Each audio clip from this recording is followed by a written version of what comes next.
This podcast is intended for entertainment and informational purposes only. The content shared is not a substitute for professional medical, mental health, legal, or financial advice. Please consult a qualified professional for personalized guidance or treatment. By listening, you acknowledge that the hosts and guests are not responsible for any decisions or actions you take based on this content.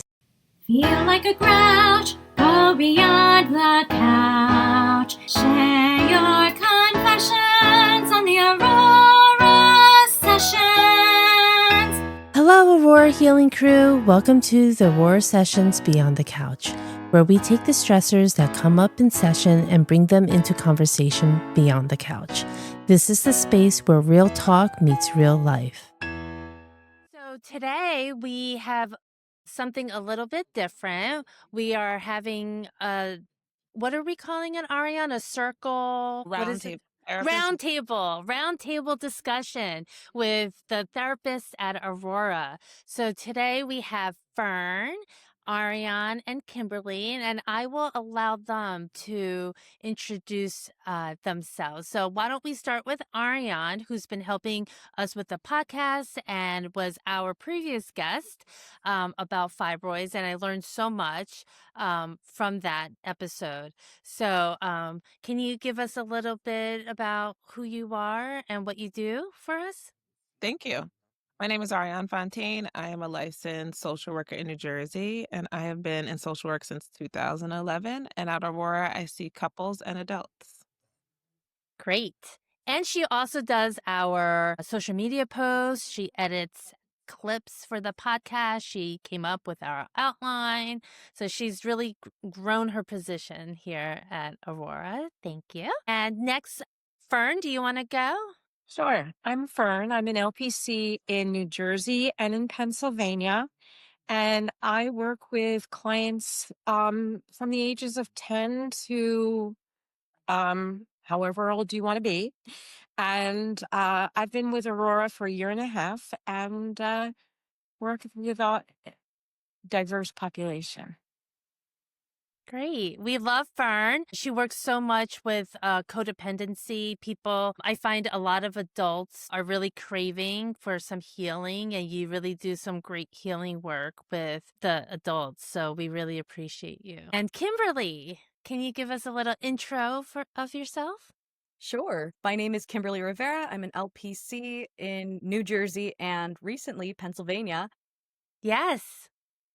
Yes, I'm very excited about that. I primarily work with teens. I would say the youngest would be 13 and up. And I work with the LGBTQ community. I work with couples. I work with neurodiverse populations. And I think that's it.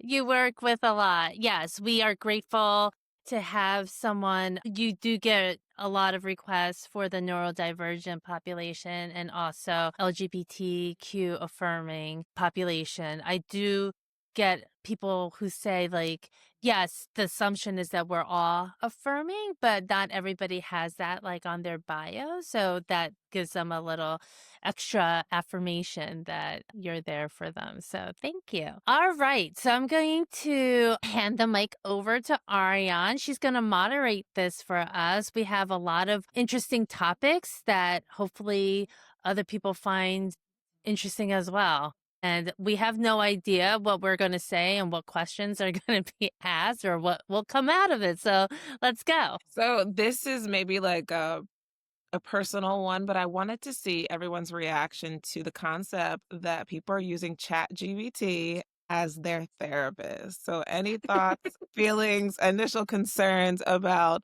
this AI, which AI is very helpful. It's a very helpful tool. So this is nothing. Love it. Yes. Yeah, even though apparently it's destroying, the water. I know. We need more information about that. But yeah, a lot of people are like, oh, I don't need a therapist. I'll just ask chat. So what do you guys think about that? Who wants to go for? Anybody can jump in. I could talk forever. I have opinions. Yes, go for it. I have some thoughts about this. Only because I get maybe with like a certain like certain situations or certain demographics, like maybe wanting to have something that's readily available like AI. I can see why it's kind of a thing in the first place. But I think going back to what you were saying earlier, Theresa, about like being affirming can be a very valuable thing in therapy. And I like to take pride in myself as like an affirming therapist. And I think when using ChatGPT as like a therapist, like I've noticed that the model that they use to respond back to a lot of people is like almost too affirming depending on what they're being presented with. Mhm. Sometimes that could be kind of an issue. Right. Yes. Well, what comes to mind is recently on the news, there was someone who died by suicide because of ChatGPT, a child. Mhm. Mhm. So that's scary for sure. Oh, I think wow. I Very heard about scary. that actually. Yeah. I That's one of the things that concerns me is the algorithms that are attached to it. So I know that when I was working in a high school, computers would have, especially during COVID, something that was called Go Guardian, which Mhm. would, if a child was, or a student was looking up safety issues or they were looking up things and trying to get feedback, anything would trigger it, whether it was suicide or something like that. And that Go Guardian would send a message to the principal or vice principal, and immediately that would be addressed.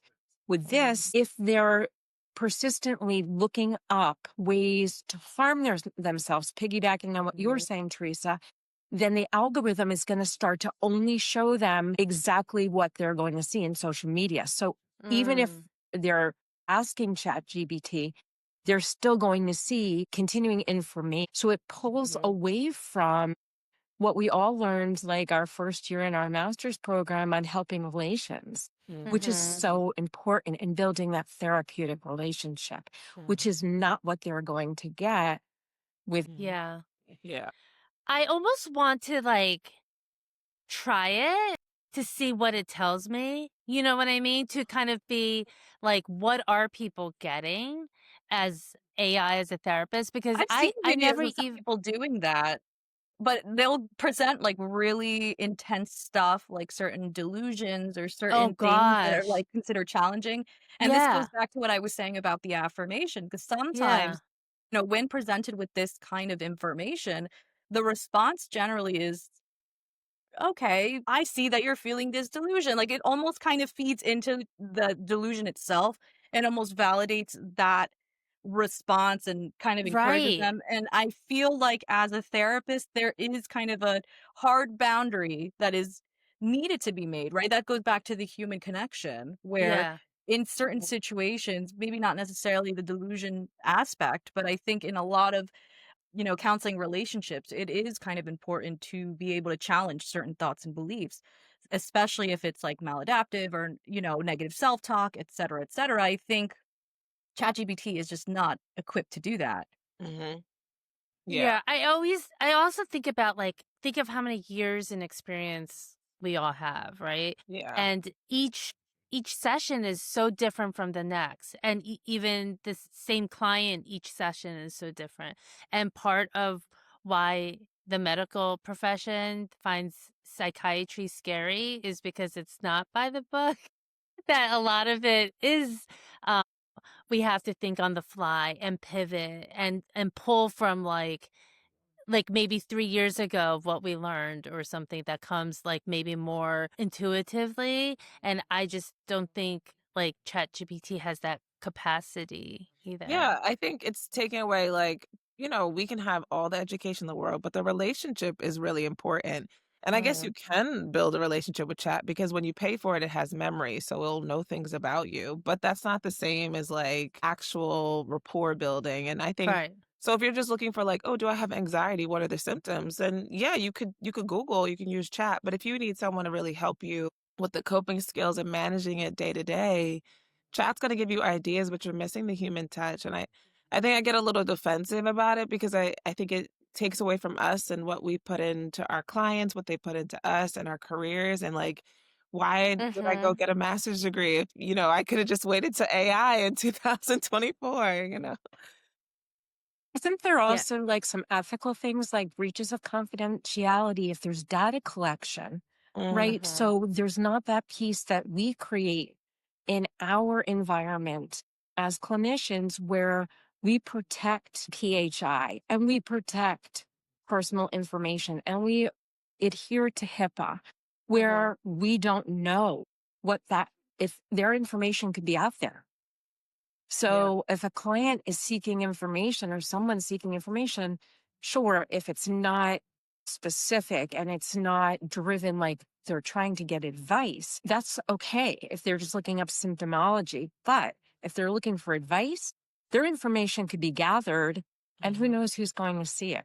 Right. And Yeah. also the duty to report, right? Like Exactly. we Yeah. have to report to um DCPMP and other boards, and if they have plans of hurting a classmate or something or a coworker, we need to report those things.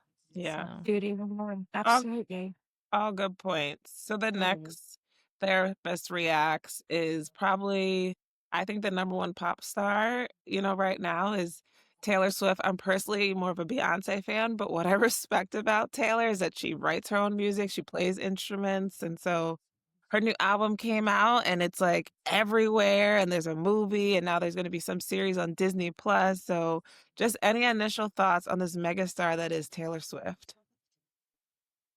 so I am a new super fan of Taylor. I've listened to her from Romeo Meets Juliet. I'm not gonna sing, but that song I loved, and I saw the movie. I listened to her new album. I'm going to watch the docuseries. I think we could all respect like hard work, Life of a Showgirl. I just like love the like contrast that like this is what people see, but the life of a showgirl is so hard. And I feel like that's mental health, right? We're like masking a lot of the times to get through work, being like a parent or a friend or a partner. And behind it all is like so much other stuff that she's able to pull into words and sing about, and so relatable, and that's what I love about her. That was good. I was not going there. No, that is like I'm such a nerd and I'm always like, that's why we're all therapists, right? Like that's what I get from her. It's not about the glitz and the glamour, and yeah, it's not really easy to relate to a billionaire, but she did come from Pennsylvania and talks about I was talking to my friend like that she writes about high school, but does she really go to high school? Like, and Right. she says she thinks she did when she went to Nashville, that like she did have some high school years. And we know it's probably like pumped up because she's still like a musician and stuff. But yeah. What are your thoughts about Miss Taylor? Well, I can share what I admire about her. I think that she just doesn't talk the talk, she walks the walk. That she is all about bringing her own vulnerability to the public and being okay with that. And, I can say I have not listened to the album, but I have listened to her. Mm-hmm. And she talks about mental health and she talks about how significant and important it is to seek the help that you need. So she's not afraid to share her own personal struggles and bring them out into the public and speak out about it. So I admire that. There's a lot of people that have great messages, but then don't walk the walk. But what I admire about her is that she walks the walk. That's a good point. Kimberly, first of all, what genre of music do you like? I don't know. I don't want to be that person that's like, I listen to everything, but like I kind of do. And Yeah. I've had heard of Taylor Swift. I don't know if I would consider myself a fan. I feel like Yeah. objectively she does have a big fan base and there's a lot of work that she's done that I think has proven that she is, Yeah. deserving of this large fan base that she has. I don't know if I would consider myself one of those. I think I don't know if I really listen to the album as much as like other people. Maybe I've heard like little snippets here and there. And I think I was more of a fan of like her old music. Like there were certain things that I think have brought her into the spotlight, which I think have been memorable for a reason. And I don't know, in contrast to those, I feel like it's very different. Like the tone is different. Um I guess the lyricism that she's usually very praised for, I don't think matches what used to Right. be. Like I think in her previous albums, like there used to be a lot of like double entendres and very like hidden stuff that people can relate Right. to. And I don't know if this album replicates that. Yeah, that's a So good I'm trying not to be defensive, which is a four horsemen, I'm trying to but be like as nice as I can and say it because I just saw you say you were a fan and I don't want to I offend. know, no, Yeah, it's she's okay. This is all healthy definitely conversation. So in the movie, so no, but I agree. That's what, and I'm not a Taylor fan, so I can't speak about the lyricism from her other albums. But she does have like one song, Ruin the Friendship, on this one about her high school friend. And he ended up passing away in his 20s. I don't want to, but like, I think, I don't know if it's mental health or substance or what, but in a tragic way, like before his time. And the whole Ruin the Friendship, what is about, like, in that time, things felt so heavy. Like, I don't want to ruin the friendship by telling you I like you. He didn't want to ruin the friendship by telling me, like, and then so in the song, she's like, I should have kissed you anyway. I should have kissed him anyway. And because you just don't know. And she says in the movie, who knows? Like, if she did, maybe she wouldn't be where she is now. But it's just things that feel so heavy at the time. Like, in hindsight, it would have been okay if we just took a chance. So that's the stuff that I just get all chills about. But yeah, I respect your opinion, Kimberly. embrace your Swiftie status, Teresa. Stop hiding it. It's okay. I mean, I am honored that you just said I'm Swiftie status, Just but glowing, Teresa. You're just glowing all about them. I'm like really obsessed with the album. So, I haven't really gotten into the album. I think I told you yeah. it felt a little repetitive to me, and I personally Yeah. was listening to certain songs. I am a Jason Kelsey fan. So Ugh. by Jason Kelsey, Travis Kelsey, Taylor Swift, I feel like, I learned more about her. I liked her when she first came out. I agree with you, Kim. I think her music has changed. I think she was more like country before. She Yeah. And now I was. feel like she's more pop. And now I think she plays to the audience. Like she probably knew like Wood was gonna be like, oh, people are gonna think this about Travis. Let me say this. Like I do think that, but I think the things that I really appreciate is that she plays her own instruments and that she writes. Like I love the idea, like, oh, is this gonna be in Taylor's next album? Like who she's dating? Like I think that really makes you like likable and relatable as an artist when you see this high profile relationship and then it's in their songs and now you're singing the lyrics. I did watch the previous doc where she was struggling to like be political and share her thoughts and like that was interesting to watch her go through that and still know that she had to make a stance and knew that maybe like her fan base would be uncomfortable. So Fern, to your point, like she literally followed through and she just does what she says she's gonna do. I just can't imagine her life. I think about that all the time when I watch her. Like, you have absolutely no privacy. Yeah. The NFL has been taken over by Taylor Swift. Like, you can't watch a game with the Kansas City Chiefs and it's not like, where's Taylor? Where's Taylor? Where's Taylor? Like, that part, I hope she does have a really good therapist and a really support team because I can't imagine literally not being able to go to Target or the ShopRite or anything Right. without a mom. Been targeted, and she's been targeted outside of the NFL Yeah. as well. She has a stalker. Yeah. Right? Oh, But right. because of what she has shared about, like you shared, her political beliefs, and she walks the walk. And you're right. I hope she has a really good therapist too. I think that's significant. But I think in her writing, we kind of get some of the lyrics that I have read. I think that there's definitely, she has somebody that she leans into. Yeah. Yes.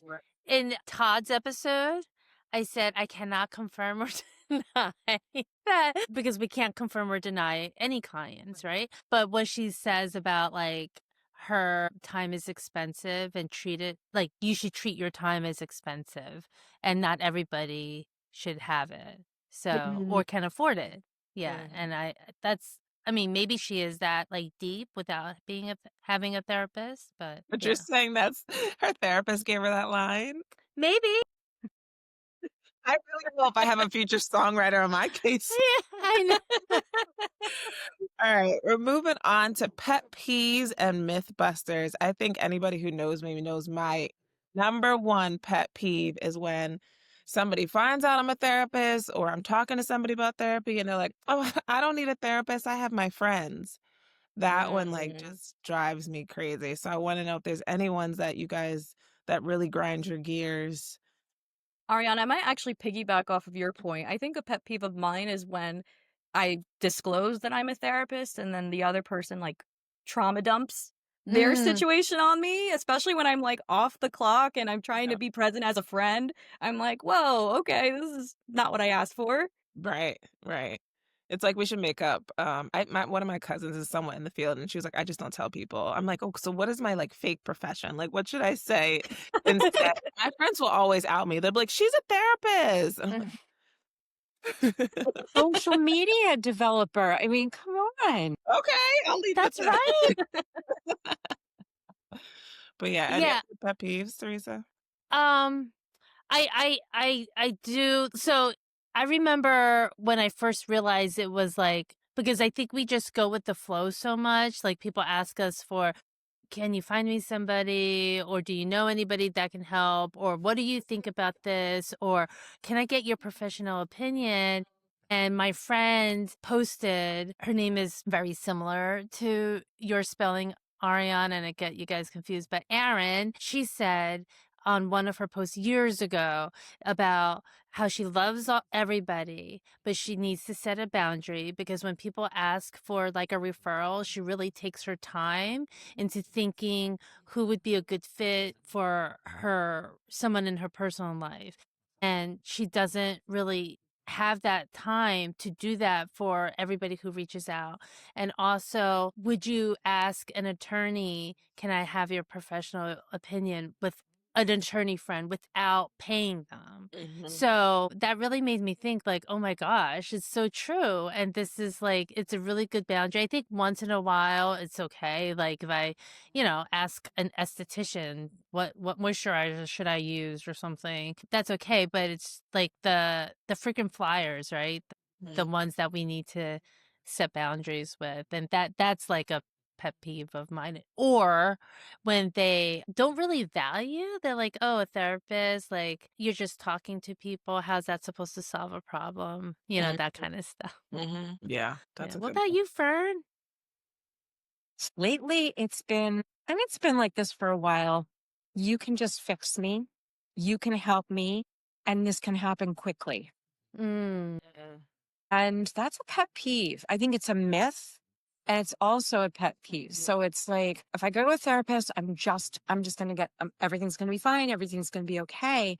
Rather than recognizing that this could be decades of stuff that just starts to come out a little bit at a time. And I think my biggest thing with clients that come into therapy thinking like, oh, this should be 3 months, right? Or this should be 2 months is like, well, why don't we see where we're at in 2 months? Why don't we see how things are going? And let's give, showing yourself grace because there is no quick fix. Yeah. And I think that that's really a misconception. Sure, there's solution focused therapy, where we can address a situation. But even when we're doing that, I find this is my experience that underneath that, there's always other stuff because we didn't get to this situation without there being other things. So sometimes it's just, okay, let's just push the pause button and kind of like just breathe a little bit. So I think that's probably the biggest myths and a pet peeve as well. What do you mean I can't I fix think my also problems just in 3 to seconds? which is Sorry, I was just making a joke. I was like, Fern, what do you mean I can't solve all my problems in like 3 sessions? I know. Yeah. Aren't you magical? No, I I was won't. thinking too, when people ask us for advice, and Angela, I remember saying is so nice. Another therapist at Aurora, she said that she learned in grad school, like her professor said, we're not supposed to give advice. So I use that term with my clients, like we're not supposed to ethically give advice. We can try to see what your options are, but we can't really like tell you what to do. We can't. Yeah. Yeah, just like when my clients say, you're helping me. And I had the same situation where I had a professor in my master's program tell me if you ever say that, you're not a very humble person. You can only help others to help themselves. Yeah. So I'll say that to them. I can only help you to help yourself. That's Mhm. that's Oh, I like that line. That's a good Yeah. one. Yeah, I think a myth, which you guys have all probably heard me say, or maybe not. There's two. There's this idea that therapy is only for white people. I hate that one Mm. because I just hate it. But then my other one is that if I'm talking to someone and they're like, "Oh, I thought about going to see a therapist." Like, again, I didn't ask. And they're like, "But I don't really have, like, anything, like, nothing's going on, or, like, I'm not in crisis," or, like, this idea that you only go when something's on fire. And, like, sometimes I will normalize that and say, like, I have clients that show up to session like, "I don't know what I wanna talk about today," and then they talk the whole time. So, like, you don't always need something to be on fire to seek out a therapist, to go to therapy. You don't have to cancel your sessions because you feel like your life is not on fire. Things will come up. There will be things, and so I know this has probably come from, like, I don't know, TV or even our own, like, careers of, like, there's something has to be wrong, go see a therapist, but I think normalizing, like, go see a therapist because nothing is wrong. Yeah. I think, well, the insurance industry too drives that because you need to meet medical necessity, right? Like for outpatient, for any level of care. So there has to be, but we could always have a goal too, and it doesn't have to be a crisis. And I say to my clients that these are the best sessions to have because now we have time to get into the nitty-gritty because you're not in crisis. Now let's get back to healing, like the past stuff versus crisis intervention. I would even add that couples are kind of the same way, where a lot of times they'll go into couples therapy when they're like about to separate or they're on their last leg and things are like really Mhm. rough. And a lot of the times, like I understand why that happens, but that's not always necessary either. Mm. Mhm. Yeah, I did that is true because sometimes I think having the space just to talk with a professional in the room, and then, like, you didn't need it because it was bad, you just needed it because, like, you needed a coach and someone to help you communicate. Yeah, I that's love a the good point. premarital couples who love each Yeah. other. They're like getting ready to get married, but they just want to make sure like that they're talking about everything. And so those are the ones that I love too. Alright. Teresa, throwing it back to you to focus on anxiety. Okay, so anxiety. Do you guys okay, so I was just saying that song always pops in my head. Do you know what song I'm talking? Anxiety, that one. So, what anxiety looks like in their own practice population? One favorite evidence, okay, and one technique that you guys use. So with your population, what does anxiety look like? And I'll start with like the Asian population because and moms. I'll just go with Asians and moms. And I say that because I didn't know that was a niche until I came to private practice and like my you know, like fellow Asians found me and said that they just needed somebody to like understand without having to say everything out loud. And or thinking like when my parents smacked me that that was the trauma. Like that was not the trauma. It was like other things that was the trauma. So, but as far as anxiety, I used to think my family was just yelly. And it wasn't until I became a mom that I realized that it was anxiety because when I get anxious, I'm like a yelly, it's an emergency, like what? Like a sense of urgency, screaming like and and that is anxiety. And I remember like thinking, "Oh my gosh, it's May, June, all the kids are going to, like, be home, and I'm still, like, have PTSD from COVID when they were home, and I'm like, I just don't want a summer of me screaming at my children. Like, nobody enjoys that. So, I was like, "Oh my gosh, this is what anxiety looks like." And and my, like family, it wasn't just, like, anger management, it's, like, anxiety. So, I think, as far as techniques, it's one normalizing that, identifying it for the clients that like it's actually anxiety. You're not an angry, yelling mom. Like that's a symptom of anxiety. And also you know, I think self-care and preventative care, make the time for yourself, even if you can't, because moms are the notorious, I don't have time. I'm busy taking care of everybody else. Mm. So that's my answer. Kim, I'm curious about your answer with your population. What does anxiety look like and what are the ways that you Mhm. go about it?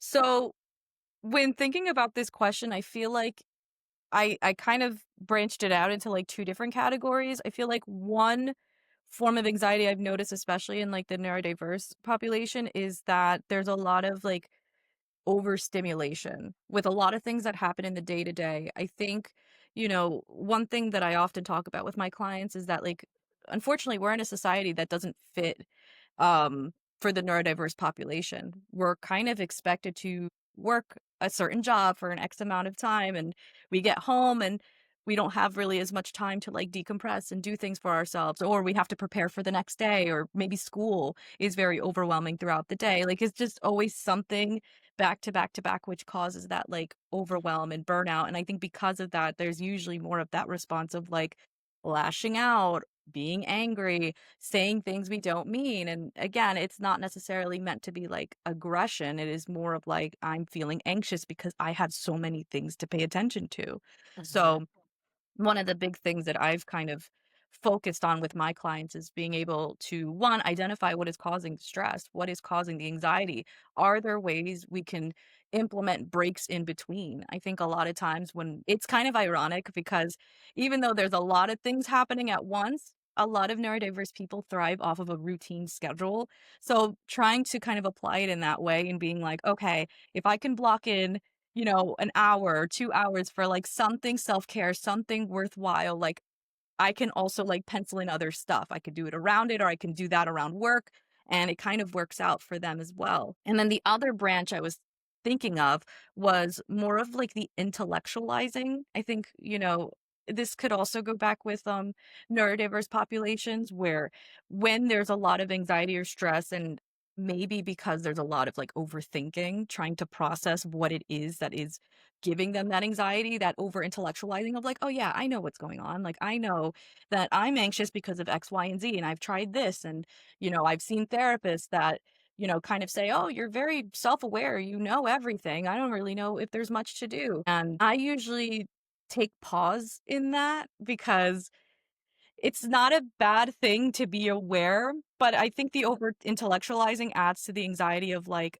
I'm scared of the feeling that's coming up right now. I think a lot of times we're not really present with our Mm, emotions. A lot of neurodiverse people have, I think, a hard time identifying what the innate feeling is. If it's like a hard feeling, if it's something that we're not comfortable with, I think that could be overwhelming in itself. So it's almost like a protective factor of like, no, I know what it is. Like, I know, mm, and that kind of gives a sense of calm. So what I try to do in those sessions is try to like be present, allow them to feel the feeling, give them more of a safe space to execute that feeling, and then also offer techniques to like do that on their own time and try to process that to almost normalize that feeling as like not a scary thing. right. I love that. To not be afraid of your feeling because feelings, just like when kids feel them, but you're an adult, like it's Mhm. can be scary. Yeah, Mhm. got big feelings. Ariane, what are your thoughts? I'm thinking of Black women, and I think it comes up in attitude, agitation, irritability, which is hard for Black women because there's a stereotype of always being angry and aggressive. Mhm. But when I think about, even clients or people I know personally, it's really like the anxious thoughts that are just manifesting that way and the anxious feelings. And we don't usually have the language for it. I think we're getting, hope you guys cannot hear the motorcycles. Can you hear them in the background? So annoying. If it's not the bikers, it's the motorcycles. But I think the Black community is getting better with saying I'm, have anxiety or I'm feeling anxious. And so that hopefully that stereotype will transition to that. But yeah, I think it just comes across as like, oh, like she's got a bad attitude or she's angry or she's moody when really like she has anxiety and she may not be aware of it, she doesn't know it, or she doesn't know how to cope with it, or whatever's happening. But now it's creating this whole situation of just being black and angry and aggressive. Mm-hmm. And what are some suggestions, like techniques that you would suggest for that, like they would be open to, you I'm think? always like pushing meditation. Hmm. And a lot of people are like, "I can't meditate because I can't turn my brain off." And I'm like, "That's the point." Like, there's no Mm-hmm. real, like, you need to sit there and turn your brain off. Like, I meditate and I daydream and then I'm like, "Oh, let me come back." Because I think it slows the brain down. It's in touch with your mind, your body, and your breathing. And even like at work, like, when I worked on a campus, I was just like, I need to go for a walk. And like, even that is meditative, like going for a Mm-hmm. walk, breathing, like, so if you need to take that time, I'm also huge on like adult coloring. I used to work with children, so I feel like all my children's stuff comes back to my adult stuff. And I also ask them like where you feel the anxiety too. Like I I think love that. getting in Yeah. touch with like how it shows up in your body. When I did work with kids, I would give them like a body outline and give them a crayon and be like, show me on your body outline like where you feel it. Like is it in your Mm-hmm. stomach? Is it your head? Because I also think if you're getting like headaches and you're going to the doctor thinking that you have like a headache, when really could be how your anxiety is showing up. So also good things to figure out. I like that. And Fern, So I really like that you kicked off this, Teresa, with a little bit of your own personal experiences. So I will do the same briefly. And I will definitely lean in more to this when we do our codependency podcast. Yeah. podcast. But growing up, I grew up in a home where I saw some passive behavior from one parent and narcissistic behavior from another. So there was always this fear of the unknown.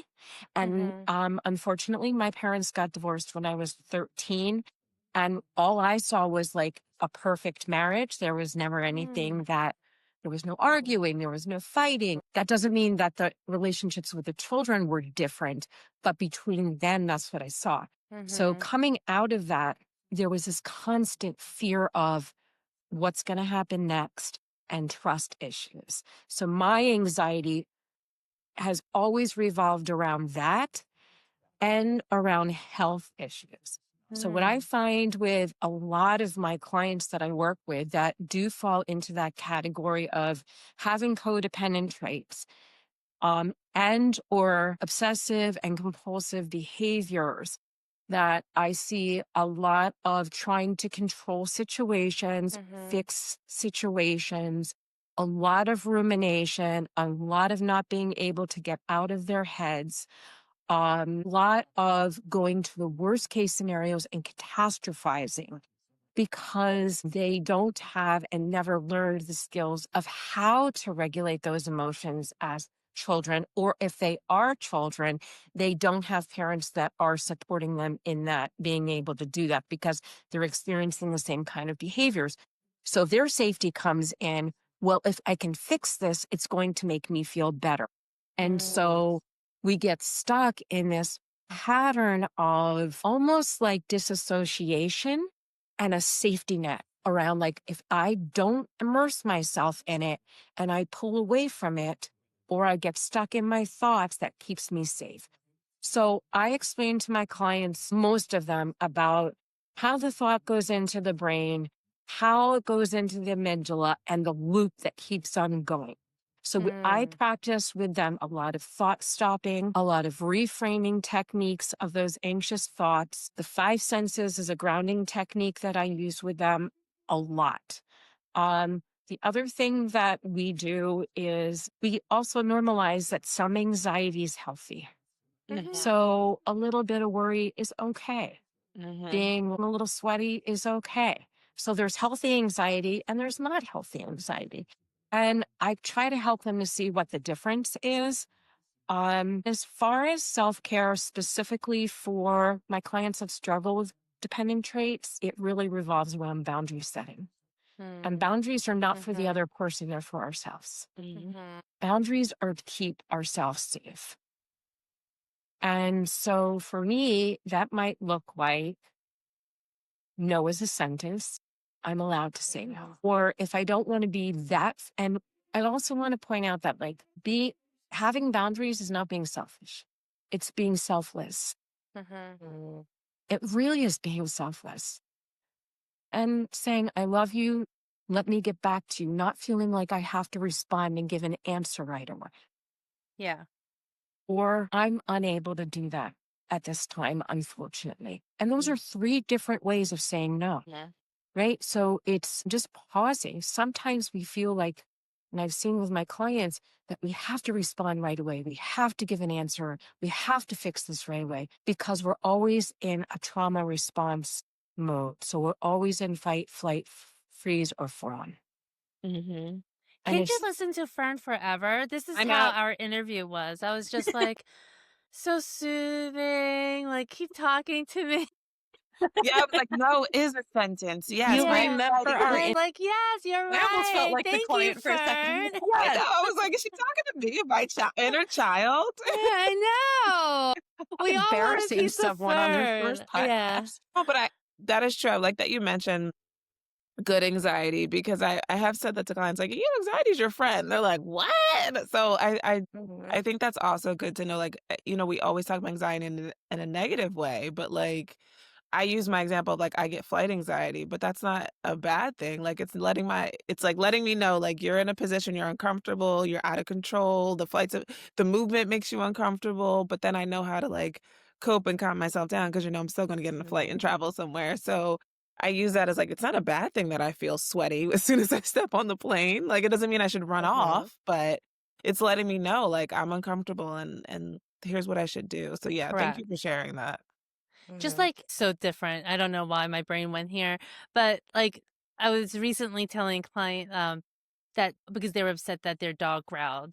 And I said, well, the growling is a great thing because that's a warning. That's a setting a boundary. Because if they just bit right away, you wouldn't want that. The growling is a good thing. Mhm. So that's what the sweating reminded me of. It's like telling us, okay, let's just be aware Yeah. of what's going on. Yeah. Um, okay. So Ariyon, what do you have to ask us about wellness and self-care?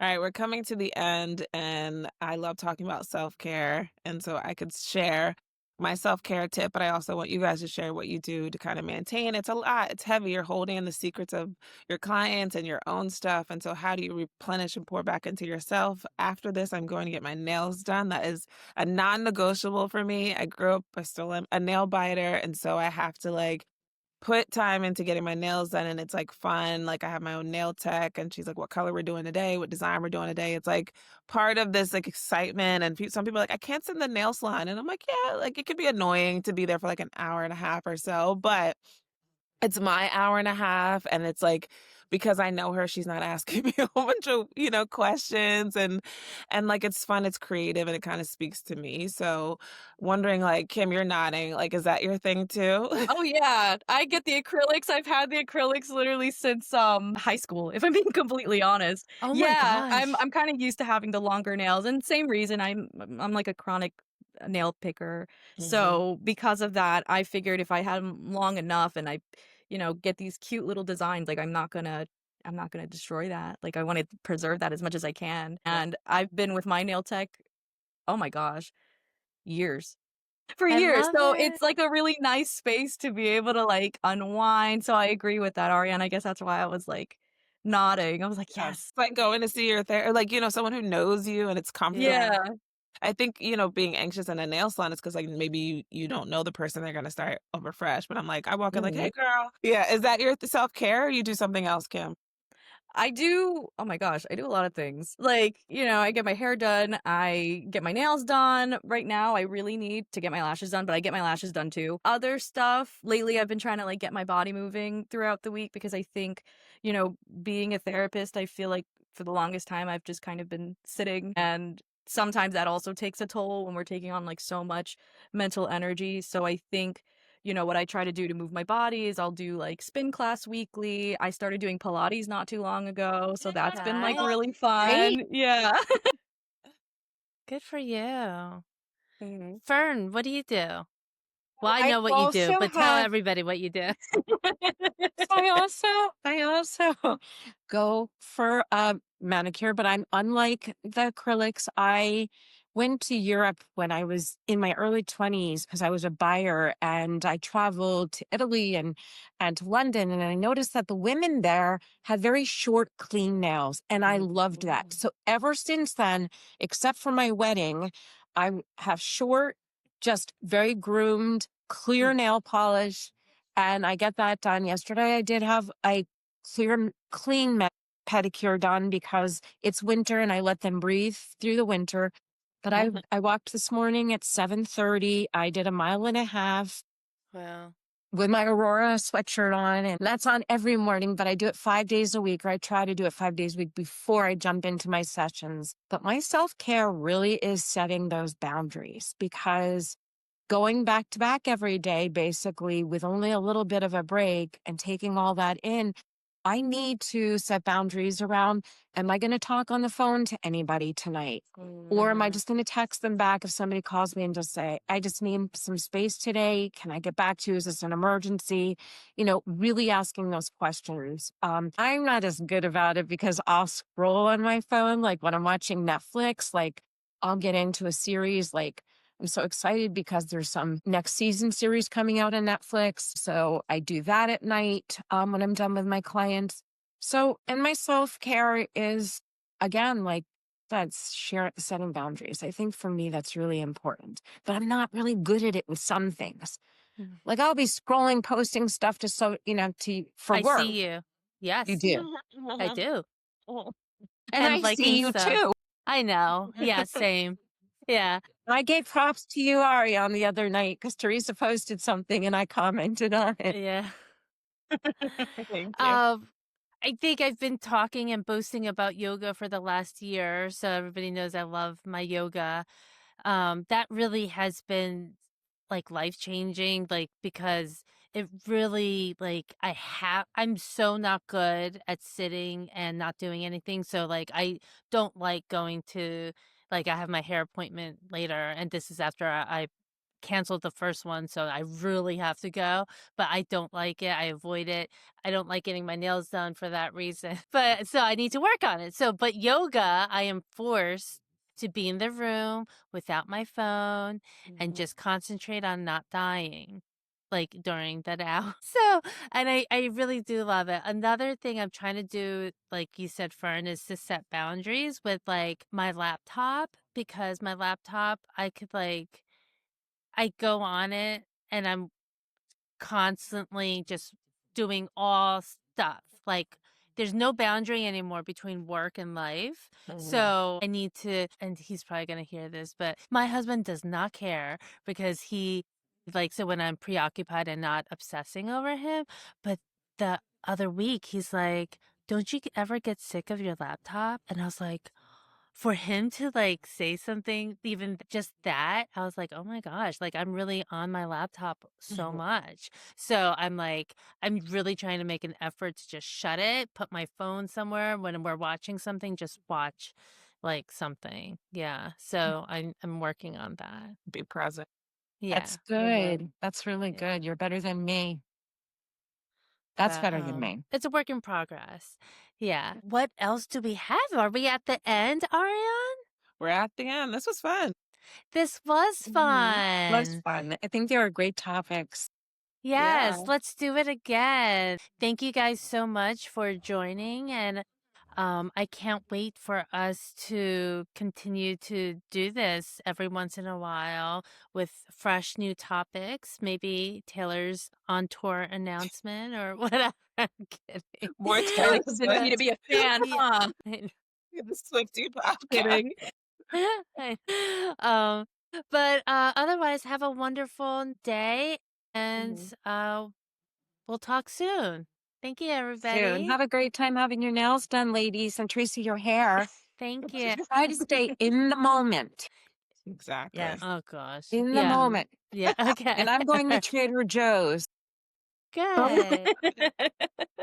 All right. See you guys. Before we go, Aurora Healing Crew, take a deep breath like you're soaking in sunlight. Warm, steady, grounding. As you move through your day, check in with your gut. Notice how you feel around others. Your energy is precious. Protect it so you have the strength and light to do what really matters to you. Because life is hard, and we're getting through it together. Thank you for listening to the Aurora Sessions Beyond the Couch.